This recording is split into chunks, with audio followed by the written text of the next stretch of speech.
Good evening. Hello, everybody. Thank you for coming. Great to see you all. My name's Amanda Herman. I'm the Associate Director at the University Museum of Contemporary Art, and we really appreciate you coming here tonight for Camille Turner's Artist Talk. We're so looking forward to hear from her. This talk is co-presented with Slavery North and the Art Department, so we want to thank them right off the bat for joining us in this event tonight. I'm going to begin with the land acknowledgement, and then I'm going to invite up some friends to introduce Camille, and then at the end of Camille's talk, we'll have time for Q&A, so stay tuned for that. UMass Amherst acknowledges it was founded and built on the unceded homelands of the Pecumtuck Nation, on the land of the Norwotug community. We begin with gratitude for nearby waters and lands. We recognize these lands and waters as important relations with which we are all interconnected and depend on to sustain life and well-being. The Pecumtuck had connections with these lands for millennia. Over 400 years of colonization, when Pecumtuck peoples were displaced, many joined their Algonquin relatives to the east, south, west, and north.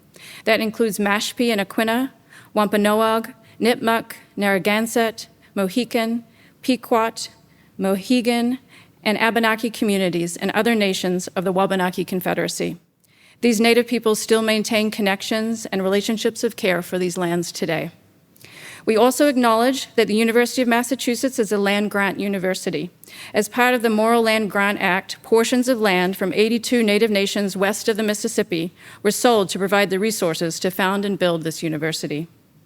As an active first step toward decolonization, we encourage you to learn more about the Native nations whose homelands UMass Amherst now resides on, and the indigenous homelands on which you live and work. We also invite you to deepen your relationship to these living lands and waters. Thank you. I would now love to invite up Charmaine Nelson, the Provost Professor of Art History here at UMass and founding director of the Slavery North Initiative.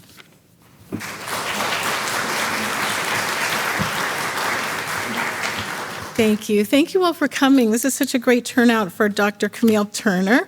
I shall be brief. So as Amanda said, I am the Provost Professor of Art History and the founding director of Slavery North. I just want to tell you what Slavery North is because it was important to getting Dr. Turner to come here.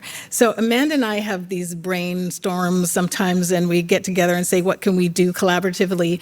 And this last big one that got Camille here is that the wonderful museum is, of course, celebrating their 50th anniversary, and they were having fellows come. And at Slavery North, we always have fellows come. So Camille was a joint fellow between the museum for the 50th anniversary and also with Slavery North. So what is Slavery North? Just briefly, we are a UMass initiative, which is the first step to becoming an institute. And what we do is support the independent research of scholars, artists, and students who come to us to spend a semester or two to pursue their own research on what? Slavery in Canada and the US North. And yes, we're talking about transatlantic slavery. So these are vastly understudied regions because unfortunately, for a good reason, people have come to assume and to associate transatlantic slavery only with the tropics, only with plantations. But of course, it happened in Ontario, Quebec, Nova Scotia, Massachusetts, Connecticut, et cetera. And who is doing that research? Very few people, okay? So we welcome these fellows to do that independent research. We also have a brilliant team who we also do our own research, like exhibitions, like podcasts, like books, like exhibition catalogs, etc. So please check us out at slaverynorth.com online, beautiful purple and white website. You'll find us there, and all of our wonderful fellows. Wave, fellows, please. They're all here supporting Camille. Yes, they're brilliant. Can I tell you? Yes, they deserve a round of applause. Yeah, because typically people who do this research are working in isolation, if you can imagine, right? When we all go to a conference about slavery, we're surrounded by people studying Jamaica, Haiti, Brazil, and you might be the only one studying a northern temperate climate region, and those other people, sorry, don't know what we're talking about. They're just as clueless about the northern temperate climate regions as a layperson on the street. So for us to be together is a profound and powerful thing. So thank you all for coming to support Camille, and thank you all also for being here. So that's Slavery North. Okay, so briefly, I just want to say a little bit about Camille. I could go on all day about Camille.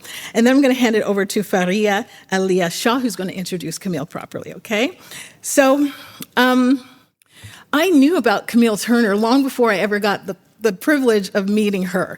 And that's because we're both fellow Jamaican Canadians, and we run in the same circles because, first of all, the art world in Canada is really small. The Black art world is like, it's not 6 degrees of separation, right, Camille? It's like 2 degrees of separation. So I knew about Camille's powerful, potent, incisive interrogations of Canadian history and the way that Canadians like to bury histories like transatlantic slavery, okay? This is not common knowledge. Long before I got to meet her, which was the occasion of a colleague inviting us both into the same class at OCAD University, the Ontario College of Art and Design University in Toronto, Ontario, Canada. And that's the first time I got to meet Camille. And it was, of course, mind blown because I'd been a fan of your work already, Camille. But the power of Camille's work, I just want to say briefly, is that she not only excavates and interrogates transatlantic slavery archivally, like she's a person who goes, just the same way I as an art historian go into the archive, Camille goes into the archive in order to make her work. That's the site where she gets the materials to start making her work. But she doesn't just excavate or interrogate transatlantic slavery, but she asks us to witness and to mourn our enslaved ancestors. And in so doing, she restores their dignity and their humanity. And it has been an utter privilege and an honor to have her with us at Slavery North and at UMass Amherst for the time that she's been here. She was here with us the whole semester of fall 2025. So I'm now gonna hand it over to Faria Aliyah Shah, another Canadian.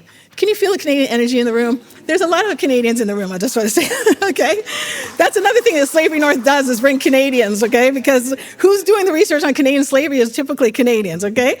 So Faria Aliyah Shah is a Canadian lens-based artist from Bradford, Canada.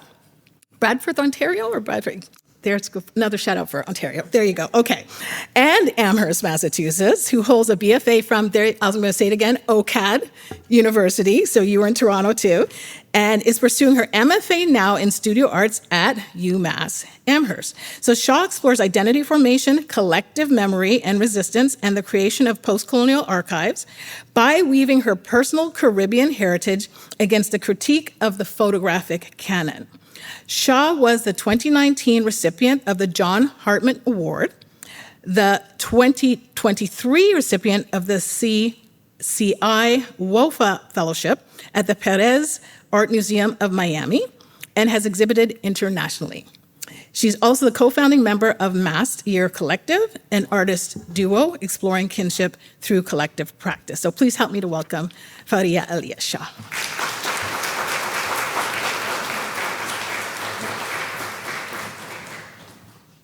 Amazing. Thank you so much for the introduction and for inviting me to say a few words. I just wanted to say a quick thank you on behalf of my department and cohort.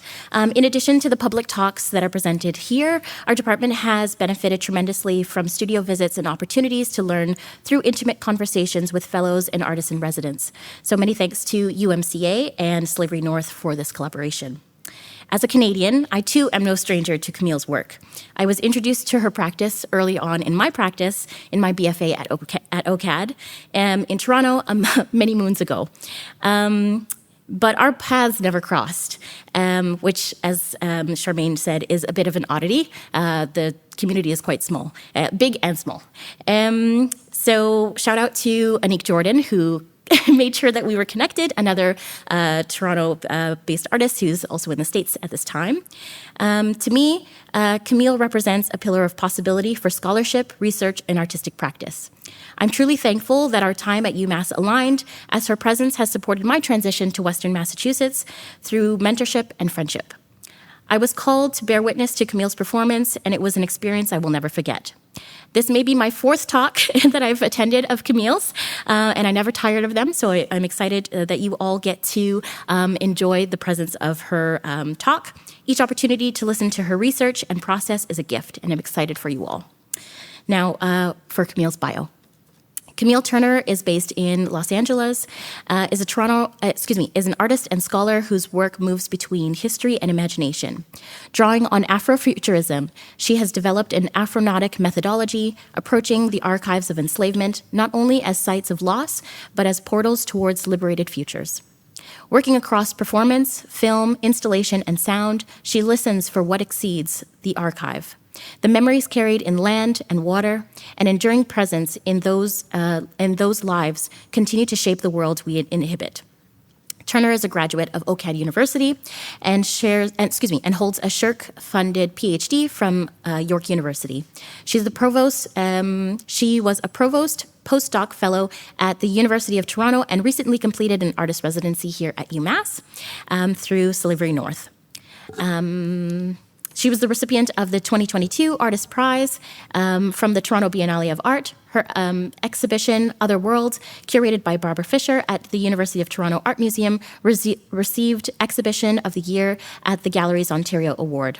Her work has been exhibited internationally and has been held in public and private collections. Her first major retrospective will be launched this year at the Art Gallery of Hamilton.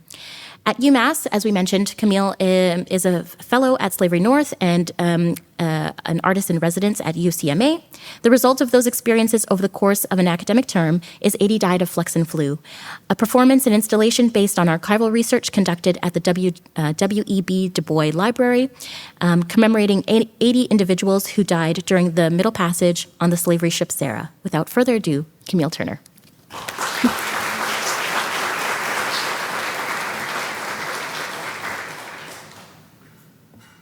Thank you so much. Oh my goodness.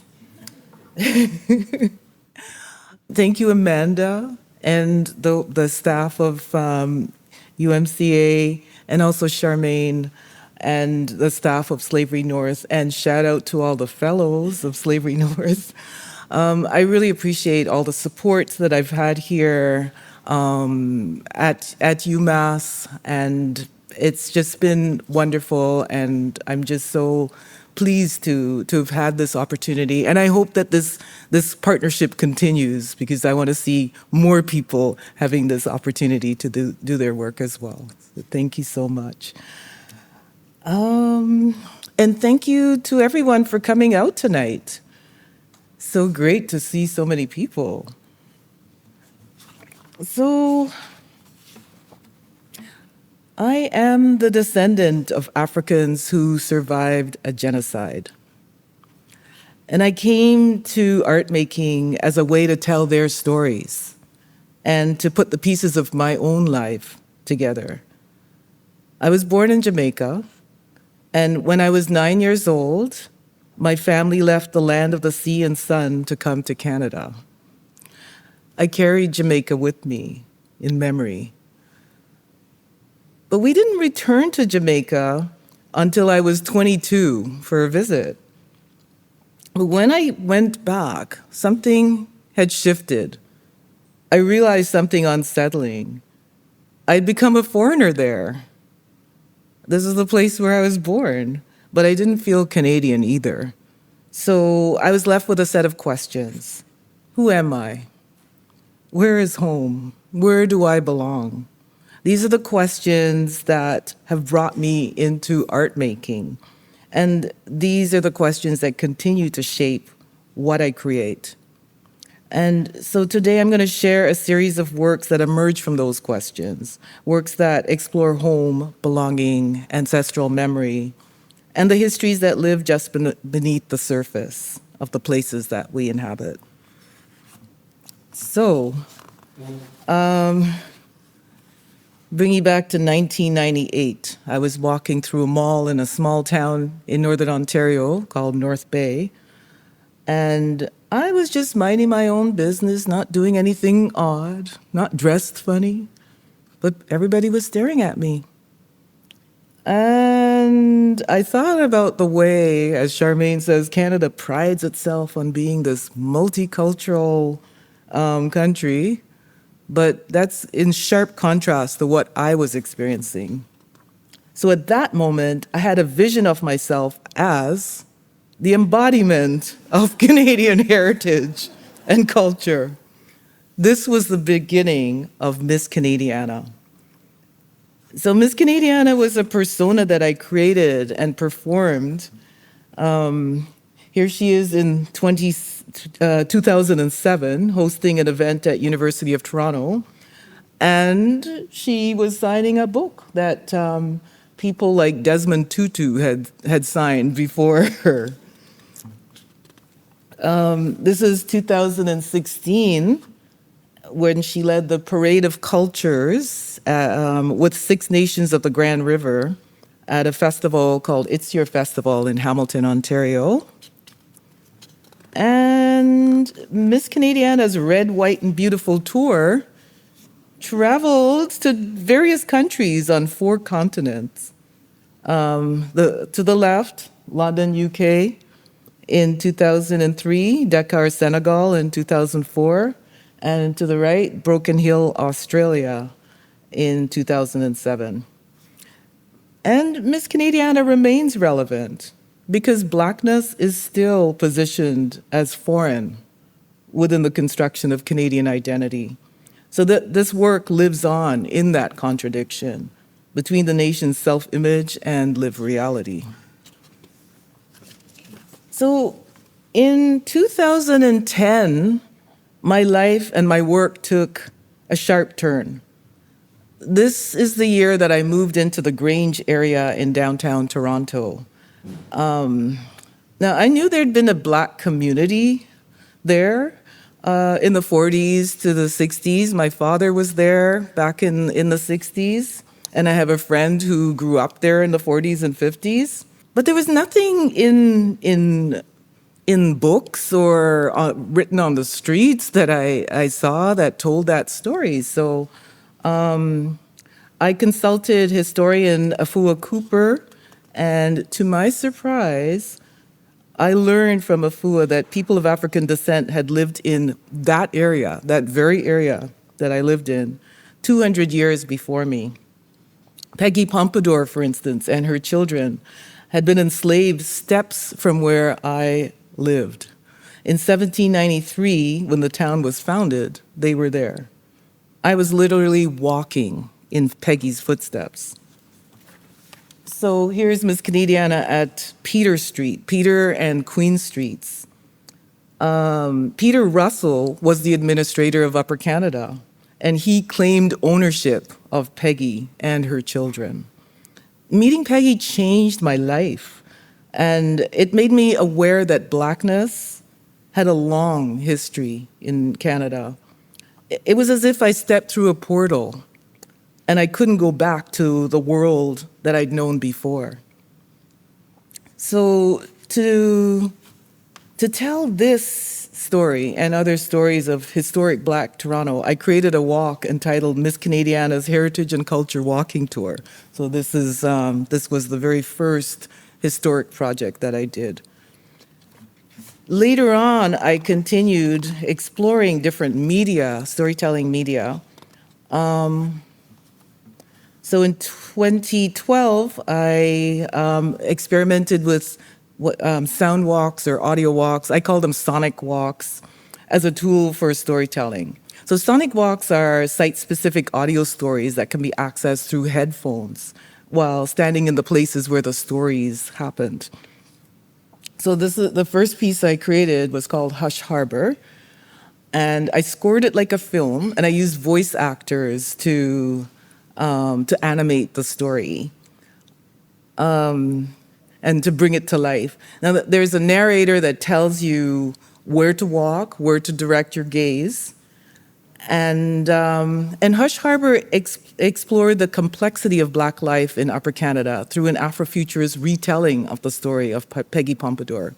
In this story, I gave Peggy a love interest named Samuel, who arrives on the shores of York, which is now Toronto, after escaping enslavement in the southern United States. At the time, there was a law that was passed in Upper Canada limiting the expansion of slavery, but it didn't free those who were already enslaved there. They wouldn't be free until 1833, when Britain finally abolished enslavement in its colonies, including Canada. So while Samuel found freedom, Peggy remained in bondage. Samuel wanted to stay in Upper Canada to taste his freedom and to build a life with Peggy. But all Peggy wanted to do was to escape and find her freedom. The next piece I created was in 2013, and it was a sonic walk called The Resistance of Peggy Pompadour. And so I wanted to further explore Peggy's life. So I created a character called Gloria Smith. She was a young Black Canadian woman who was an inadvertent time traveler. That is, she can't control her time travelers. She just gets pulled into different time periods. So one of her time travels was initiated when her mother took her to the King Edward Hotel, which is a posh hotel in downtown Toronto. As Gloria walks through the revolving doors, she faints, and she wakes up in the early 19th century in a jail cell with Peggy Pompadour. Now, Peggy is shocked to see someone from our time tumbling into her world. And Gloria learns from Peggy that slavery was alive and well in the town of York, which later became Toronto. She learns also that Peggy had been thrown in jail by Peter Russell, who had claimed her and her children as his property. Russell had her jailed for the crime of resisting slavery. When Gloria comes to, she visits the archive in search of Peggy, and she finds these records, these records here that verify Peggy's existence. So she realizes that Peggy was a real person, and the story that she heard from Peggy was true. And the jail cell is exactly where the King Edward Hotel is currently located today. So you can see on the left, that's the Upper Canada Gazette, 1806. This is an ad that Russell put in the paper selling Peggy and one of her sons. The one on the right, it's 3 years earlier when Peggy went missing. And it's basically warning people that if they harbor her, then he will bring the law down on their heads. In 2014, I spent 2 months in Senegal. I'd been there 10 years before, participating in the 2004 Dakar Biennial. On that first trip, I had visited the Door of No Return on Gorée Island. Now, this is the place that Dion Brand describes as real, imaginary, and imagined. This is the door out of which Africans were captured and loaded onto ships headed to the New World. Along the coast of West Africa, there's dozens of similar doors of no return on forts built by European traders. For centuries, millions of adults and children were incarcerated there. On that first visit, I felt rage, despair, confusion. I had no vessel to hold what I was feeling.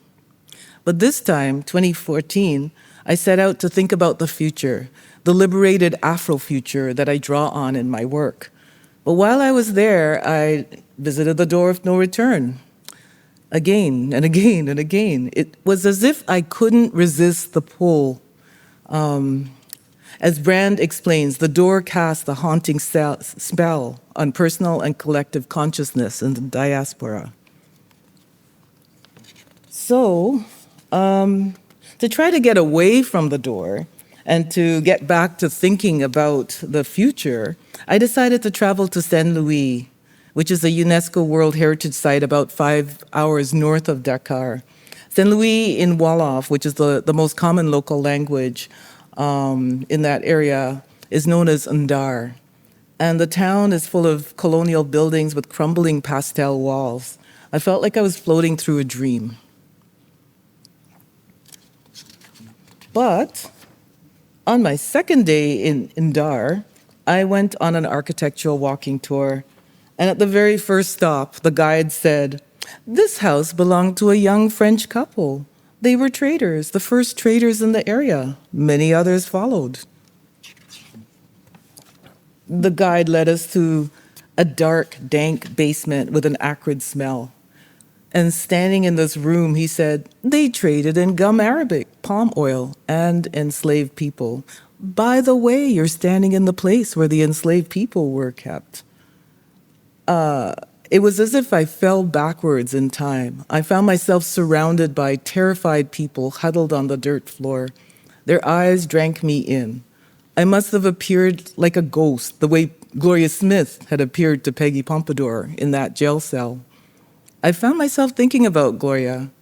What would Gloria do if she was in the cell? I imagined her rage at the thought that 12 million people would face the violence of being abducted from their homelands, placed in cells like this one. and trafficked across the ocean in the cargo holds of ships. But since she was a time traveler, she had the power to save these people. So in an instant, she realized that she needed to travel back in time. She needed to stop this crime from ever happening.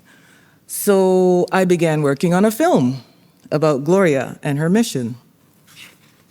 What I thought I was making was a story about going back into the past. But what emerged from my writing startled me. Instead of traveling into the past, Gloria traveled into the future. She breached time-space and found herself on a spaceship that belonged to African space travelers. Her time travels had made her so exhausted that she couldn't speak, and she could barely keep her eyes open. But there was no need. The astronauts could read her mind.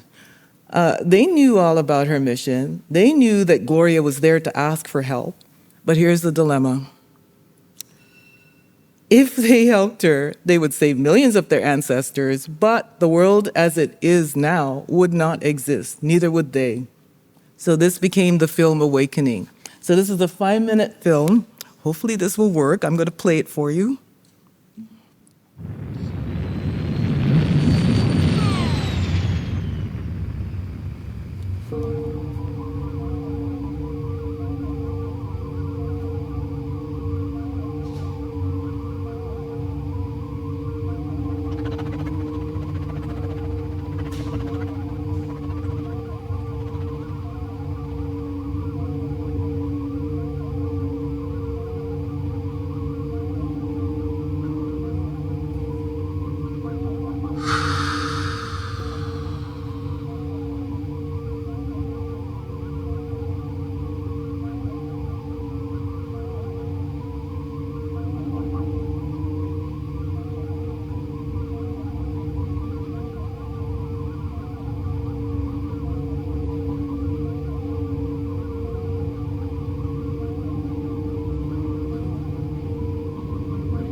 Warning, security breach, intruder alert.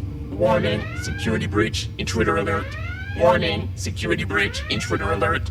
Warning, security breach, intruder alert. Warning, security breach. That will be all, computer. Thank you.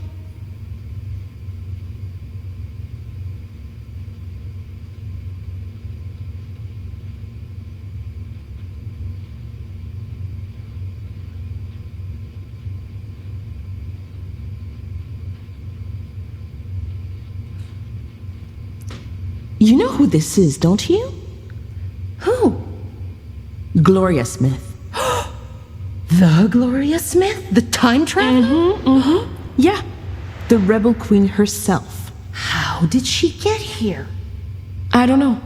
She managed to cross the time barrier. That isn't supposed to happen. What do you think it means? There's something important going on. I mean, I don't think she'd be allowed to travel to the future for no reason. But we travel to the past all the time.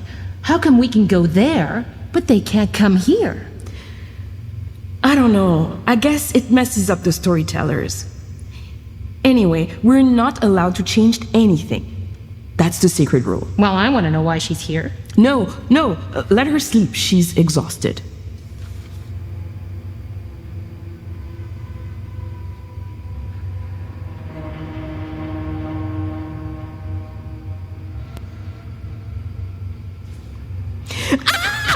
Hey, you okay? No, don't try to get up. Shh. Rest.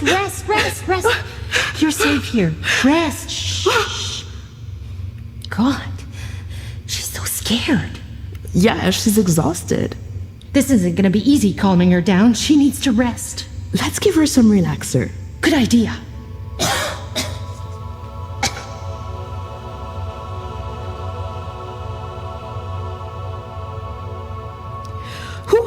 That was intense.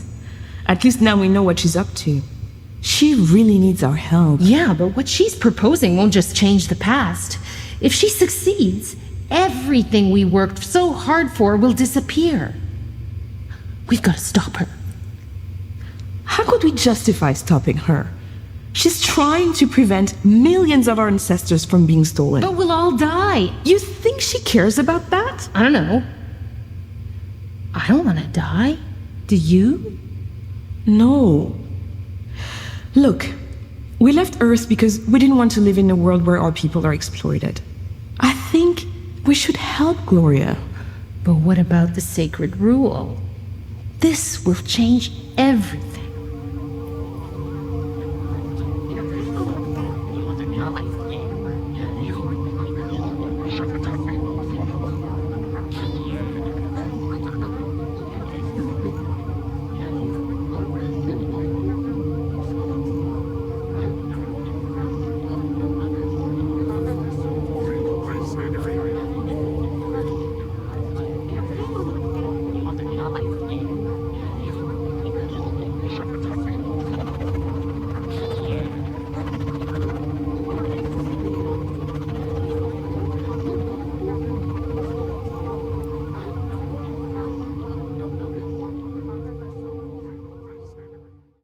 So, before I left Senegal, I returned once more to the door of no return on Gorée Island.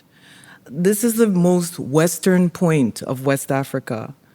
And as I looked out from the door across the ocean, I felt as if someone on the other side of the ocean was staring back at me through another door. 2 years later, I was invited to participate in an exhibition called Newfound Lands. The show, which was curated by Bushra Junaid and Pamela Edmonds, explored the links between the Caribbean and Newfoundland. While in Newfoundland, I traveled to Cape Spear, the most eastern point of North America. I was drawn to a door of a military battery that was carved into the rocky hill.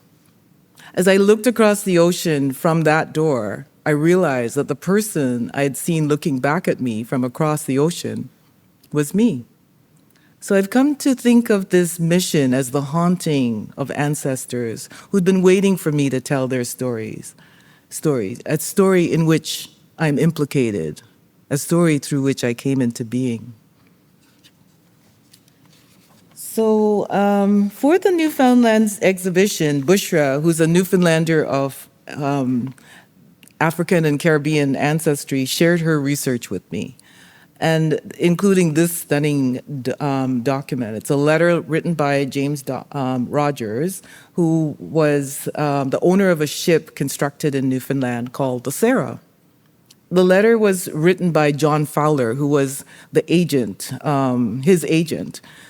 And I was stunned when I found out that the Sarah was a slave ship. This is Newfoundland, right? In 2019, I was invited back to Newfoundland to participate in the Buena Vista Biennial. And I decided then to focus my attention on that slave ship, the Sarah.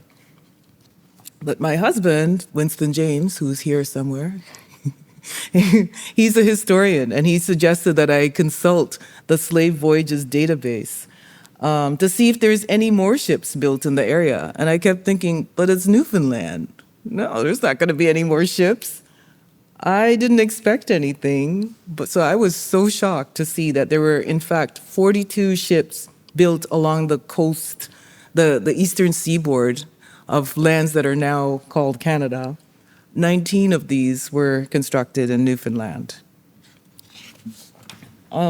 So the early texts describe the abundance of trees and the great stands of pine that line the shores of the island that went right down to the water. The Beothuk, one of the island's indigenous nations, had retreated into the interior forests to avoid the often deadly encounters of colonizers. But the invaders also pressed into the forests, harvesting trees. With the violent encroachment on their land, there was no safe place for the Beothuk to retreat to. By 1829, the Beothuk nation was declared extinct. After the trees were devoured, the land became scarred and barren. A deep and haunting silence obscures the genocide and ecocide that took place there. I followed this silence, listening for whispers of ghosts and paying attention to my feeling of being haunted. As I attuned myself to what the silence revealed, an otherworldly character started to emerge, and I call her the time traveler. So the time traveler arrived from the future bearing a rock she found in West Africa. So when the ships were built, they were built as displacement vessels. They're built to carry a load. In the absence of the load, they had to be weighted down by whatever was heavy from the local area. This is called ballast. And that could include rocks, dirt. And this rock made its way from Newfoundland on a slave ship built on these shores to West Africa. So the time traveler brought the rock home as a witness to tell the story of these crimes. So I told this story in the film Afronautic Research Lab, Newfoundland, and this is a film that's in the exhibition, Land of the Free, in the museum right now. So I hope you get a chance to see it. So this piece is a piece that I made here for the exhibition, and it's called 80 Died of Flux and Flu. It's the piece that Faria was talking about. And it's newly commissioned by Slavery North and supported by UMCA. When I enter the archive to try to recover the stories of African ancestors forced to endure the Middle Passage, what I find is abstracted by numbers in shipping logs, insurance claims, profit and loss statements. I try to transform the violence and indifference that frames their stories.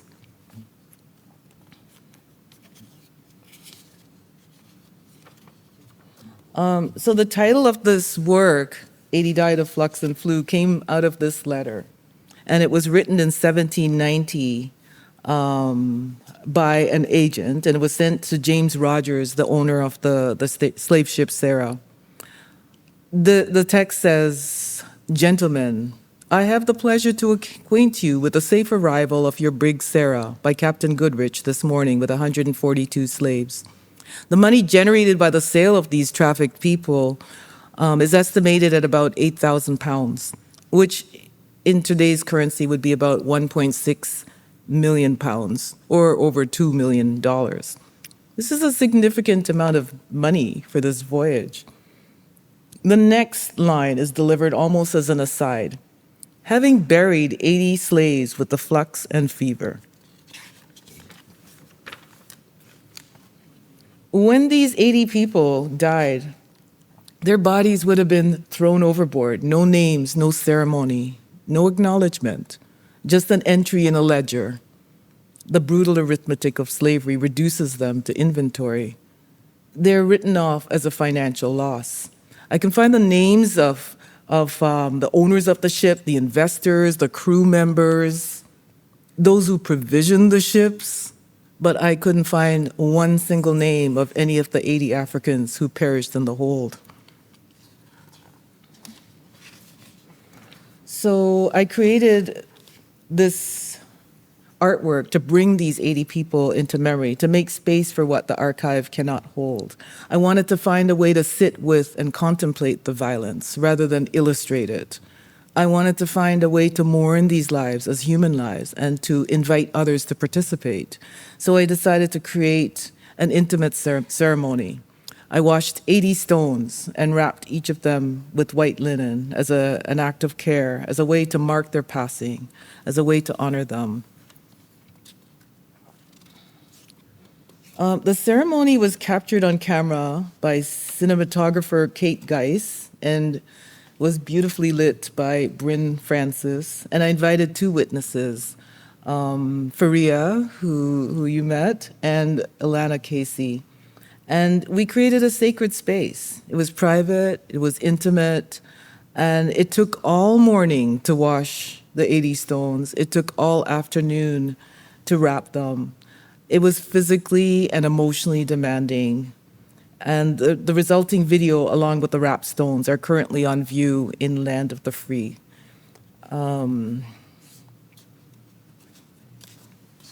So another artwork that is also in the exhibition is called Fly.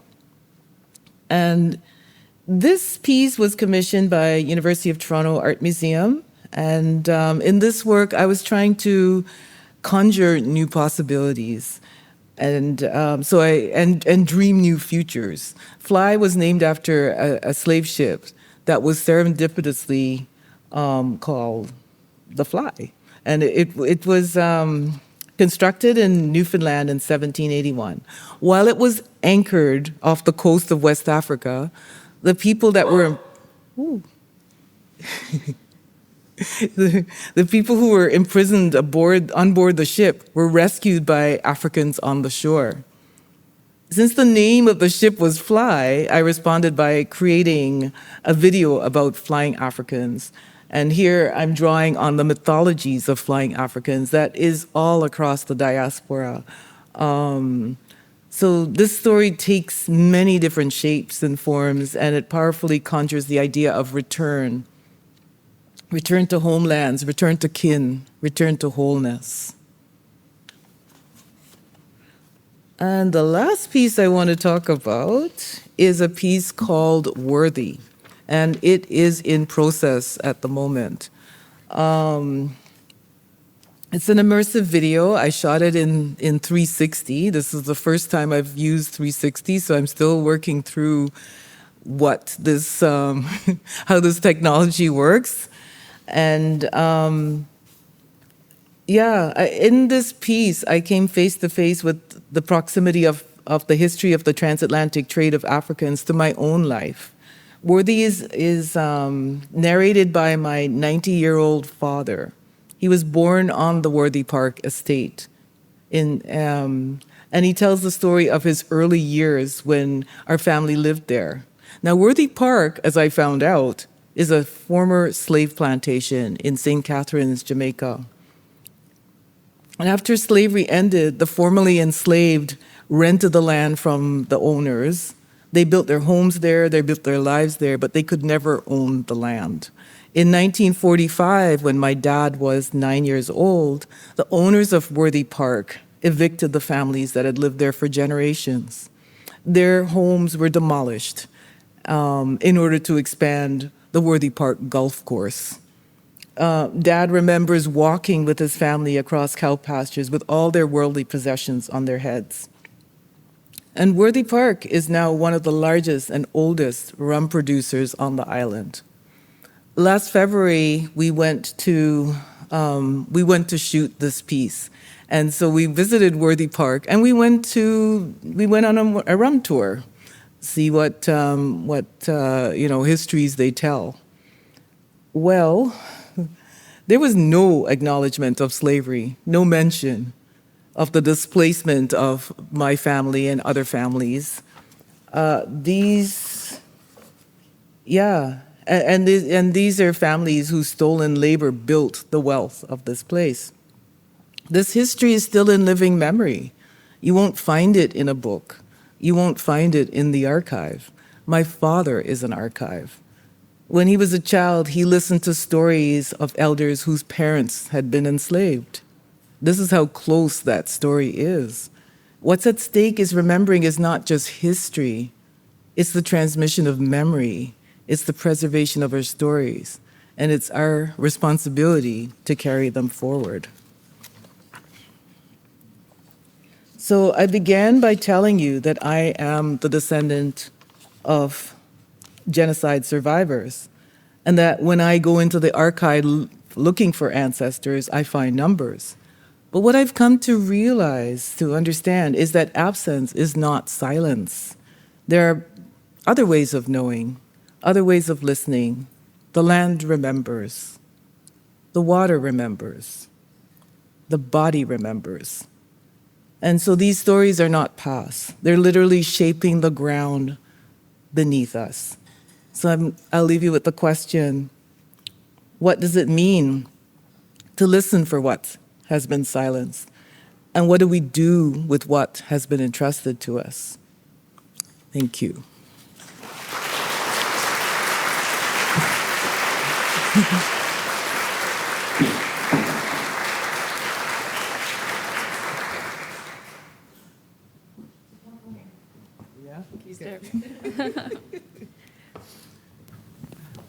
All right, thank you, Camille. So we'd love to take some questions from the audience at this point. There is a mic right here, so you can do that. I also have one that I can bring to you if you're shy.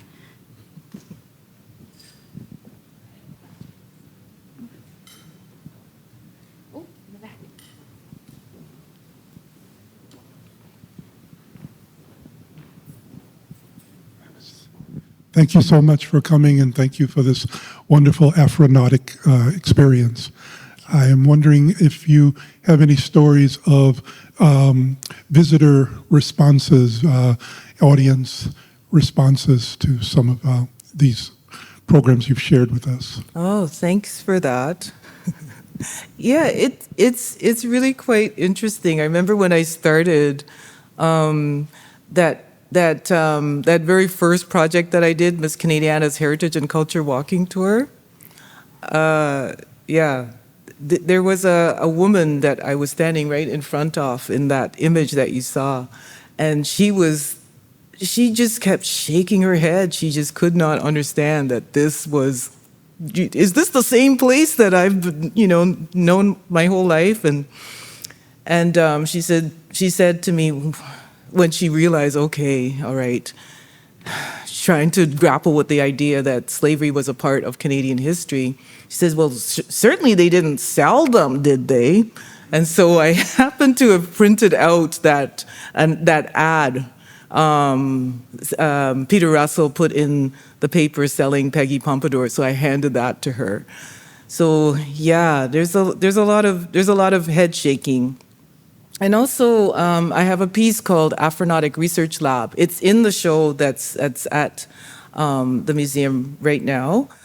And when I remember when I did it in Montreal there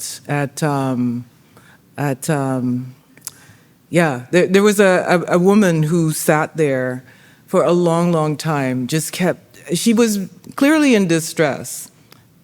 I should say the Afronautic Research Lab is a futuristic reading room. It has silenced and suppressed documents.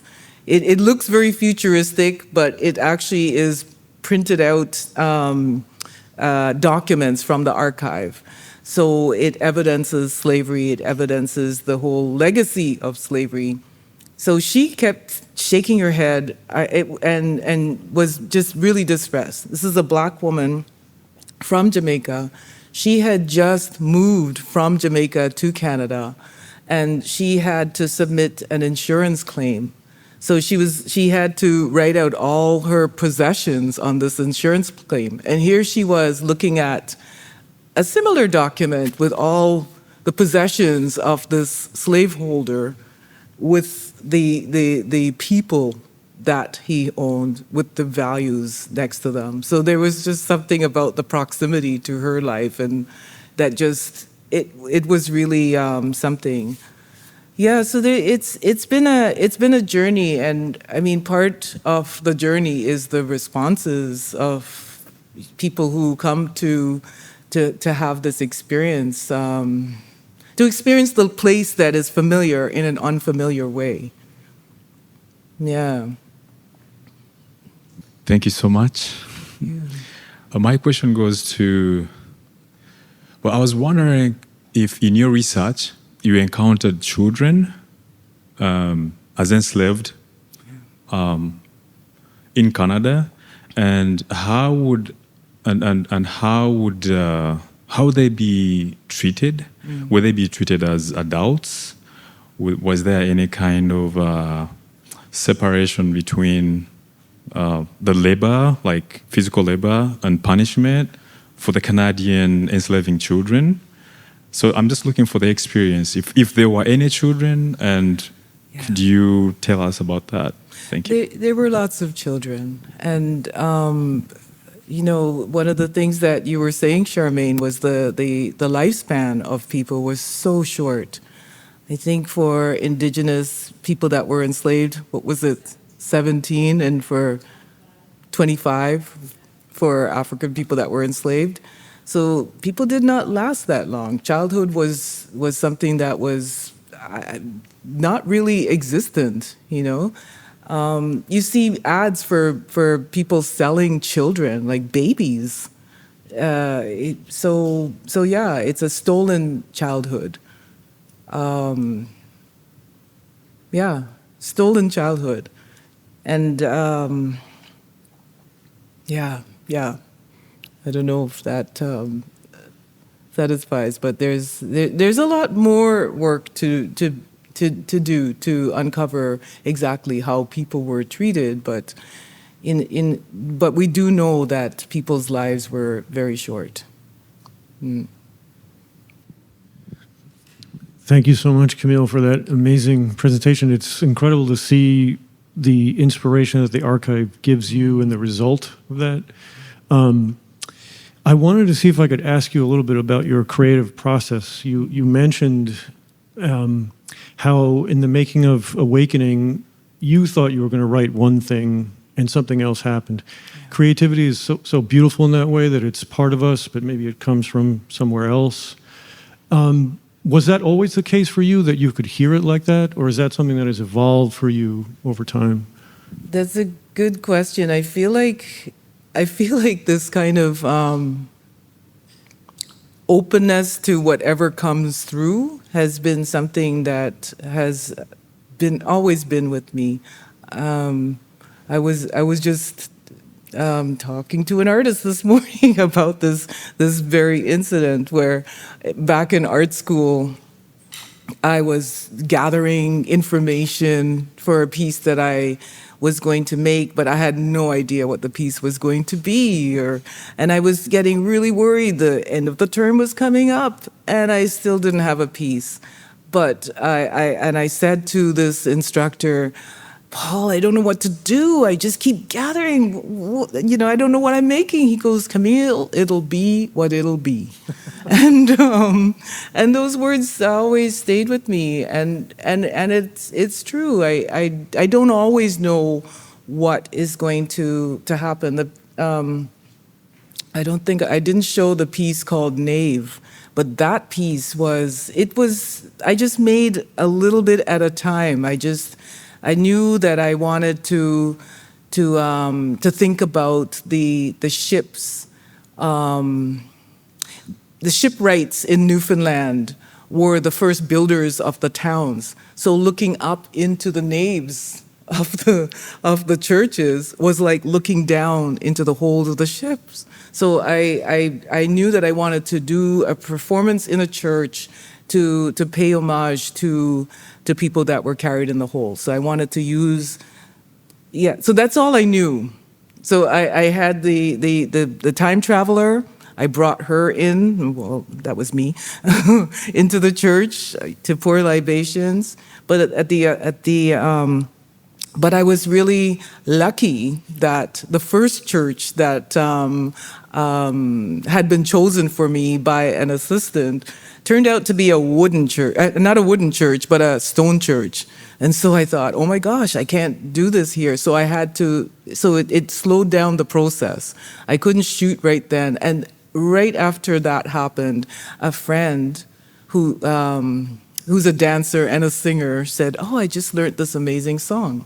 She sang it to me, and it was just the perfect song that would work for this piece. And so it ended up that ended up being such a huge part of this piece. If I had just gone ahead and I had this plan and just shot this thing, it would have been something completely different. And so I always try to be open to whatever happens and whatever needs to be done. And I feel like the work exists, or it needs to exist. It has its own life, and I am the means through which it comes into being. But I have to listen to what it needs to be. So, yeah, I hope that answers what you Thank you. asked.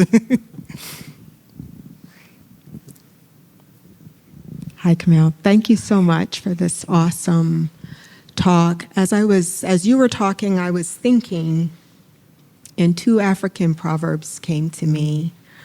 The first is the true death. Forgetting is the true death. Yes. Okay? That's yeah, one. Absolutely. And then the second one is the axe forgets, but the tree remembers. Yeah,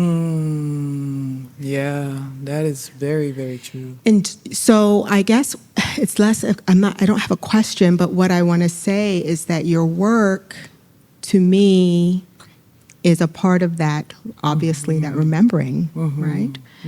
And if we flip that the first one that I said, right, that forgetting is the true death, then the work that you're doing, right, is birth, right? Remembering is birth. So I want to commend you for that. Thank you for that.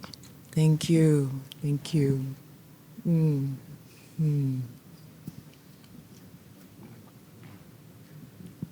Thanks, Camille. I'm just appreciating, and with your work, I always come back to what a theme time is and has always been in your work. And the piece that you made as a fellow here at UMass, you shared that was your first durational performance, the first time that the passage of time was a component in the actual performance itself. And you were still sitting with that experience when you were here. And I'm wondering, as time has passed, what have you learned? If you want to share more about that, is that an important aspect going forward? Also, could be a question as well. Yeah, thank you for that question. It was such an intense physical and emotional experience that it's still in my body. Like after I did this piece, I had carpal tunnel syndrome, like repetitive stress injury, and I've had to have all kinds of, acupuncture and wearing things on my arms. It's still in my body, and I'm still processing it. What really helped me to bear the weight of this was the people with me, the witnesses. That was so important, and I'm just really grateful for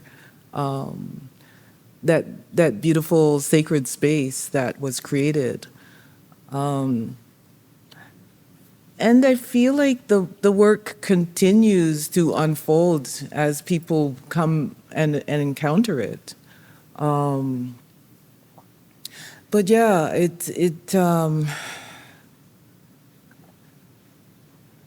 as I was doing the piece as well, I remember when I first got the stones, and people asked me, "Where did you get the stones? Did you get them from some?"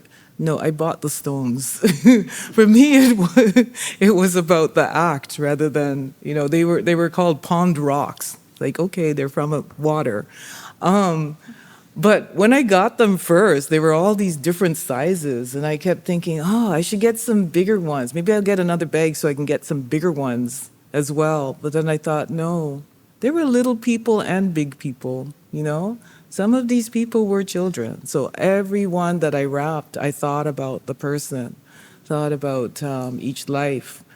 And these are things that stay with you and take time to really kind of process.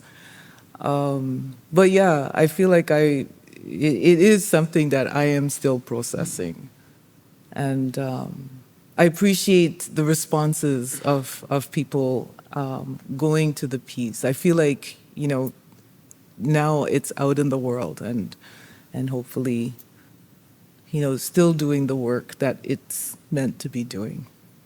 Yeah. Thank you. I just had a question. So for context, a student museum educator at the museum, so I had to lead tours around the land of the free and then like everything. So I think one of the places where people get really distressed, I know it's not like the point, but like the Afro-Nordic lab, people when they get there, they like discover all this stuff. They like get really quiet every time I have a class or myself, people get really quiet. But I just want to ask, like, what's your, with like the Maeve, the Fly, and Edidad of Flu and Flux, plus the lab of Afro-Nordic that's ties into Afrofuturism, like, what was like the goal? I know like everyone is up for interpretation, but like, what do you hope for people like as they go through the exhibition, all of this to get? Okay.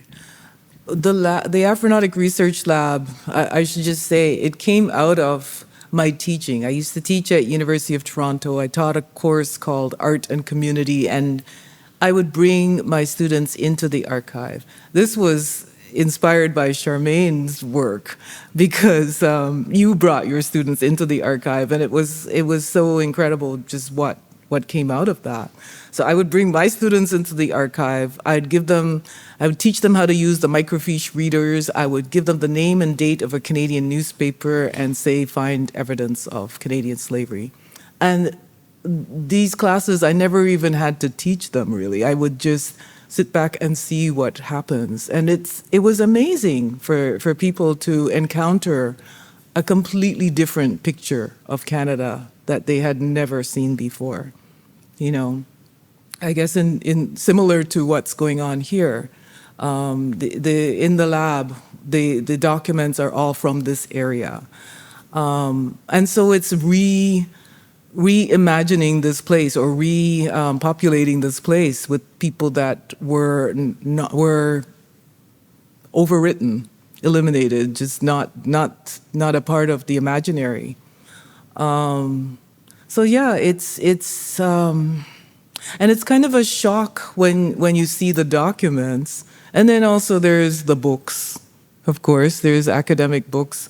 So borrowing the legitimacy of the university presses as well. So you know that I did not make this up. This is legit. This is what's actually happening.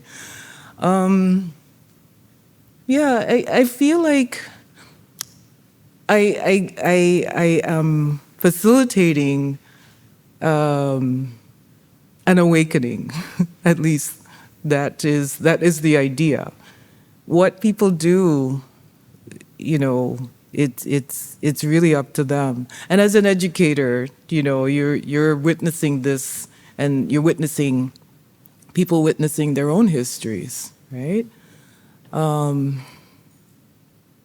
Yeah.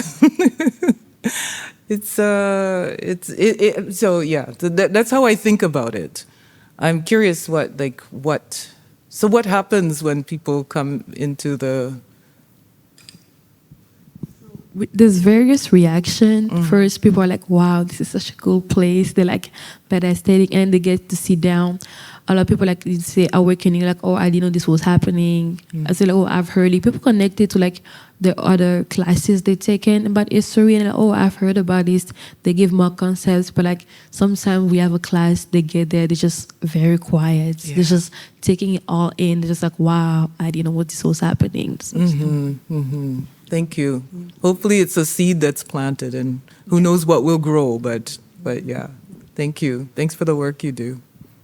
I just wanted to add to one of the pieces of the Afro-Nautic Research Lab is that you invite people to actually write and kind of add to the archive. And in terms of that awakening that you're speaking of, I think we've seen that, the museum staff has seen that in the written words that are left by the visitors. So for all of you, if you've been there, if you haven't, get there and not only read the documents, but if you read the kind of the responses and the awakening that people are encountering while they're going through that archive, it's kind of even more powerful than if it were kind of untouched. So I think that's a really beautiful part of that project. Yeah. I'm really curious about Miss Canadiana. And first of all, it was so brave of you to do that, I think, you know, to dress up and go out in public. And I'm just curious, did you give yourself a persona? Did you have did you know what you were going to say? Did you have a script? Or did you just, and how did you choose the places you went? I have more questions, but that's enough. Yeah. It's so funny because Miss Canadiana taught me so much. I feel like I didn't make her, she made me. I used to be terrified of public speaking, but she wasn't. So I realized that if I came as Miss Canadiana, no problem. She could speak to people, and that was fine. So that I feel like I learned so much from her. It's like this persona that needed my body in order to be in the world. But yeah, how did I decide where to go? Well, the first time I did this performance was at Canada Day 2002. So this is a long time ago. And I remember I didn't even have a tiara at that point. I had just like this red skirt, this red top. I went to Walmart and I got some ribbon and some vinyl letters. Honestly, and I just put this together, and I went out as Miss Canadiana, and I was thinking, oh my God, everybody's gonna be looking at me. And then I realized something. People weren't even seeing me. They were looking past me. They were looking at her. So I could just sit back and enjoy what's going on. So performance is so powerful in that way. It's like, it's not me performing. It's this embodiment of someone else, something else, some idea that is being animated by my body. So it's been a whole learning. It made me realize how, I don't know, we're always performing. We're always performing our identities, you know? And we always choosing who we are. So for me, this has been a huge learning. And in terms of where I went, at first I would just kind of, I don't know, whenever I got invited for instance, I was invited to the Dakar Biennial in 2004. So I showed up as Miss Canadiana. You know, I got invited to Australia to do a talk. I would just show up. Wherever I was invited, I would show up. And then Miss Canadiana started getting invited to do things. So yeah, it was kind of an organic process. So I called the tour the Red, White, and Beautiful Tour.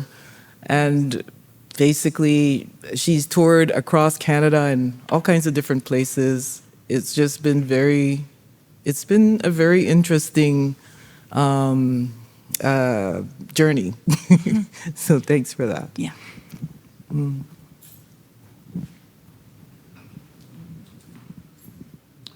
Thank you. Thank you for the presentation.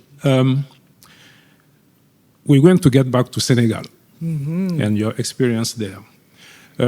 Personally, have never been to Senegal, have never been to Gorée Islands, but have been to Cape Coast Castle and Elmina Castle. Yeah.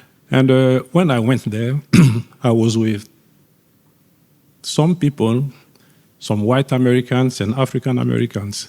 And when we got there, they looked so sad that they looked very sad, but I didn't feel anything special. I was kind of detached from the experience they were living, detached from the slavery, things that happened there. But that was about 26 years ago. I evolved ever since, especially when I moved here in the US. So my question is, when you went to Senegal, did you experience the same thing with the Senegalese people you met there? And if yes, do you think that it's very it's important to educate Africans, I mean continental Africans, on slavery so that we can have this compassion that we lack sometimes when we meet African Americans or African from the diaspora. Thank you for that very important question. Yeah, yeah. It's interesting. When I went to Senegal, yeah. Okay, it's a very layered question that you're asking. So I appreciate it. Yeah, I remember when I went to Senegal the first time, 2004. I went to the door of no return with a guide who only spoke French. My French is not great, and I really had no words, and I couldn't communicate what was going on. And even if I could, I'm not sure that I'd be able to get that out. There's something really disconcerting about this place. Yeah, it's a place of a lot of grief, but also there's a contradiction going on when I see like people coming, hawking their wares. It's this place of commerce as well. And it's a place where, yeah, Saidiya Hartman, I feel, really kind of captures it well when she talks about her experience at Elmina. You know, how, you know, here's this vibrant place, and yet it's a place of death. So there's a contradiction going on. So I was feeling all of that. Luckily, I went to Gorée Island as well. The site in Gorée Island, the house that I was talking about, it's not marked. There's nothing there that tells you what happened in this place. This is an unmarked place. That's where I really felt like I could feel something completely different. I could really commune with the past in that place, because there wasn't that, you know, commercial aspect to it. But yeah, while I was there also, there was a young artist who was starting her PhD. She was from Namibia, and she said that she never thought about the diasporic experience. She never thought about slavery. She never learned about all of these things. It was just not a part of her consciousness until she went to Brazil. And that was where she became aware of what had happened. And so that was interesting to me, just, you know, that perspective. So yeah, I do think that there needs to be, I don't know what needs to happen, but definitely there's a lot missing in terms of the understanding. There is definitely a gulf there, and I feel like Hartman kind of articulates that so well. But in terms of what has to happen, I am not sure. I'm not sure how that can happen. I'm not sure what. But yeah, there is definitely. I'm curious what you think. Yeah. What I think, I think we should educate people, and that's basically what I do in my documentaries. Yes. Because my latest documentary was about the relationship between African Americans and African immigrants to the U.S., and a big part of it was about this gulf. Yeah. We were speaking about slavery. So I think we can educate people. I've shown the movie in many places, colleges, universities, here and abroad, and we had some very healthy conversation. And people went out having learned something from it. And I had some very good feedback. But it's just me. I mean, if many people do the same thing, yeah. And there's another thing that we can do also, especially Africans, continental Africans, as I call them. I'm originally from the Ivory Coast, West Africa. So, yeah, there are things we can do. If I speak about my own experience, another thing that I did was the DNA tests with Ancestry.com, with 23andMe, with Family Tree. I did all of this. And I was kind of surprised because by the results, because the Ivory Coast is not a country that has the reputation of having had a big slave trade. Yeah. But about 99% of my matches were African Americans or Africans from the diaspora. Interesting. Yeah. So I got in touch with some of them. I think pretty soon we're going to go back home to introduce them to the family. So it's those little action that every one of us can do to bridge the gap, because we really need to bridge the gap. So this is a few examples that I think we can do. I'm sure people here have ideas also, but that were my ideas. So I think there are things to be done. Wonderful. Yeah, things to be done.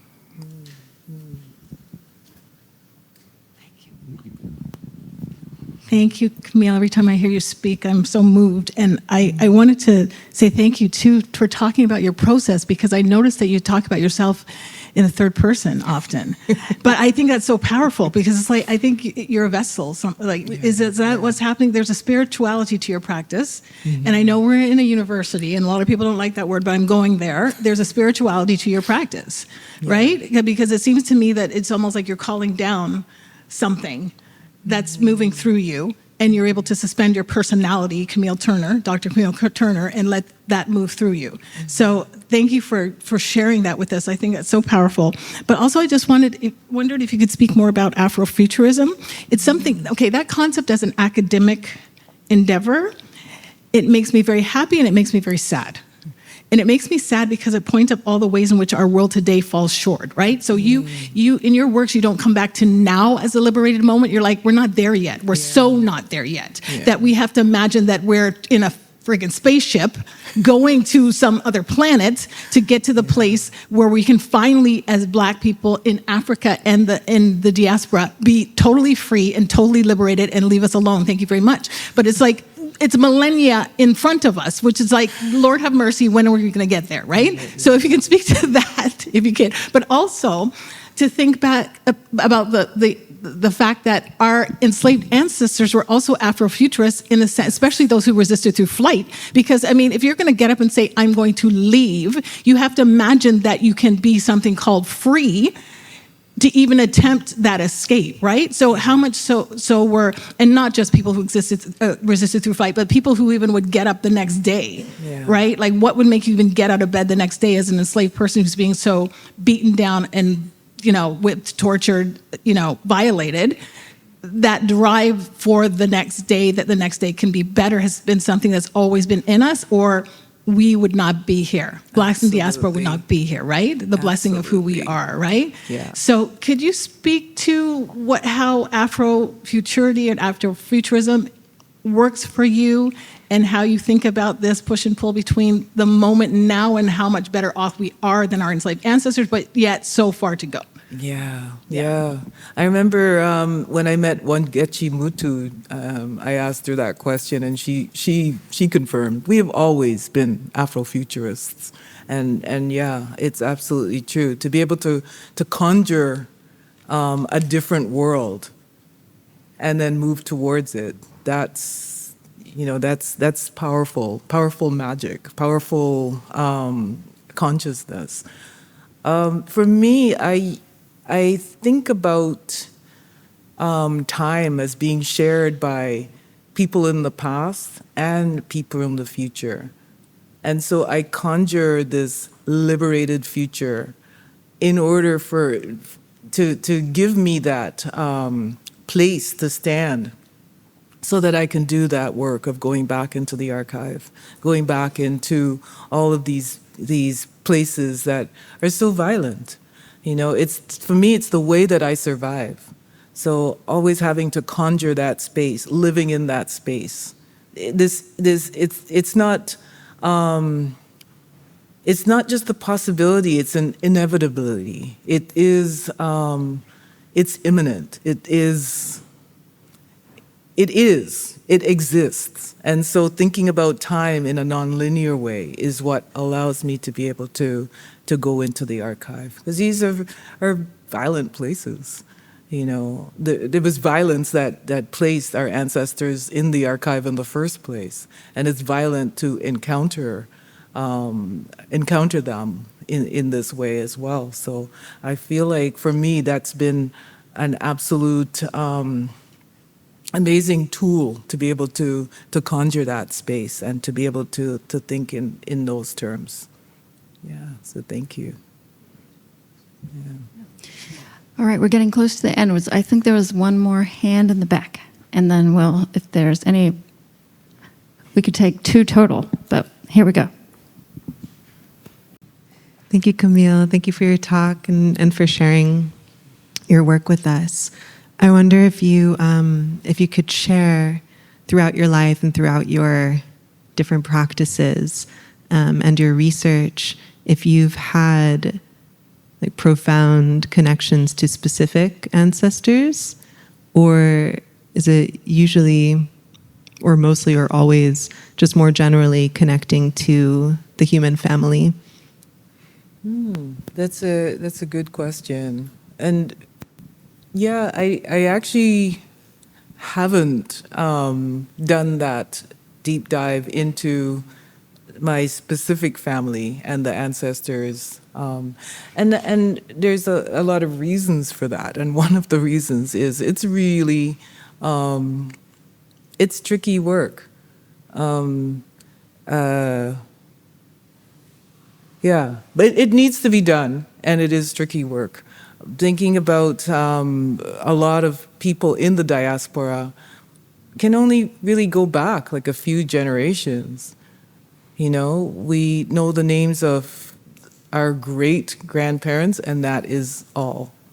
It's like there's so much that has been lost in the door of no return. So yeah, so when I enter the archive and I see people in the archive that are enslaved, I treat all of them as ancestors, because I don't know if these 4,798 people that were brought on these 19 slave ships that were built in Newfoundland were from West Africa to the Caribbean, mainly to Jamaica, were ancestors or not. They might have been. I don't know. So everyone I meet in the archive, I treat them as an ancestor. Yeah, so thank you. All right, I think to end, did you have a question? No? I have a question, actually kind of drawn from that. I'd love to hear, just as a closing question, about your process working with your father, and just kind of connected to that question. But what has that process been like for you? And is that piece, I think that piece is part of your retrospective, right? So I think that's powerful too, that you're maybe for the first time working with your dad in this way, and then it's going to be part of this kind of reflection back on your work as a whole. So maybe you could just speak to that, and then we'll... Oh, thanks for that question. Yeah, it's been so wonderful working with my dad, and I've been interviewing him ever since I learned about Worthy Park, that Worthy Park was a slave plantation. In fact, he's a storyteller. He tells stories all the time, but they always just kind of go in one ear and out the other. But then, and he always talks about growing up on Worthy Park, and he talks about it in this idyllic way. He talks about his idyllic childhood. So I never knew that there was anything amiss at all until one day I'm holding a book in my hands called Searching for the Invisible Man by Michael Crichton. And I said to the person who I was with, who happened to be my supervisor for my master's, Honor Ford Smith, I said, "Oh, Honor, look, there's a book about Worthy Park. My dad grew up on Worthy Park." And she said, "You know that's a slave plantation, right?" I'm like, "What?" So that was the first time I realized that Worthy Park was a slave plantation. And so I started really listening to really hear his stories. And then I've interviewed him many times, learning more and more about the story, reading about Worthy Park. And then finally, last February, we went on this trip. It was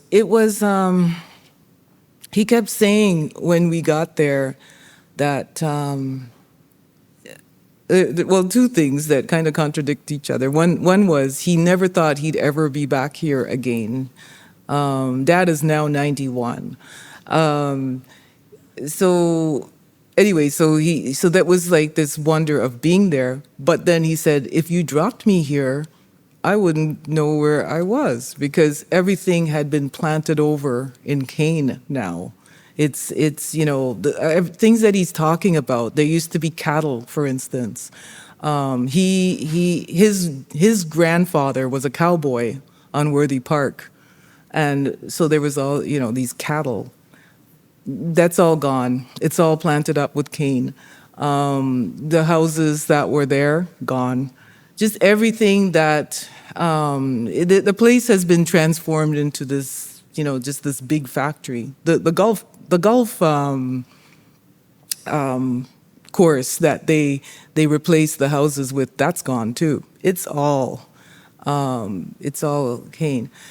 And yeah, it was such an interesting process going there, with my dad.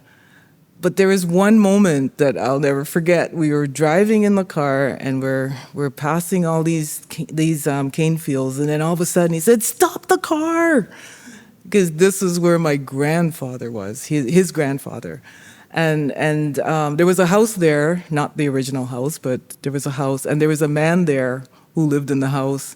And it was, that was this moment of connection. This is like this moment of orientation, and this space was really important for him to be able to recognize something that, he could relate to.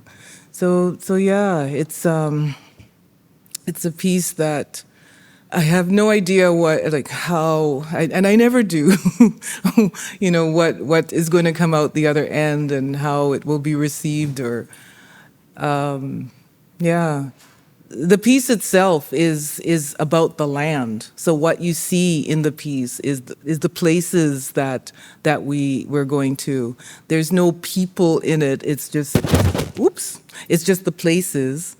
At the very end, I have him in the place, but the whole thing is his voiceover telling the stories, and so you're using your imagination to conjure what the past was, but you're in the present. You're looking at these cane fields and these places. So it has been very interesting, and I can't wait to see it and to share it. And it's been an important document for my family too. He's one of the oldest people in that line. He's got one sister that's older than him, and she has dementia. So he is the person who has the memory of the family. He's the archive. Yeah. So thank you. Beautiful. Thank you. All right. I want to thank everybody here for being here today and for listening and asking wonderful questions. I want to again thank the art department for partnering with us on this talk and others that we've had throughout the year. And I want to thank Charmaine and everybody at Slavery North for going on this adventure with us. And finally, thank you again to Camille Turner for sharing her work with us. I do encourage you to come back to the museum. The exhibition is up till May 8th. And I also want to just plug one more artist talk. Sally Prash, who's in the audience here, will have her artist talk. She was one of the other, there were 4 artists in residence with the Fine Arts Center for the 50th. And next Thursday night at Hamden Gallery, you'll get to hear from her and her incredible exhibition there called Fragile Connections. So thanks again and have a beautiful night.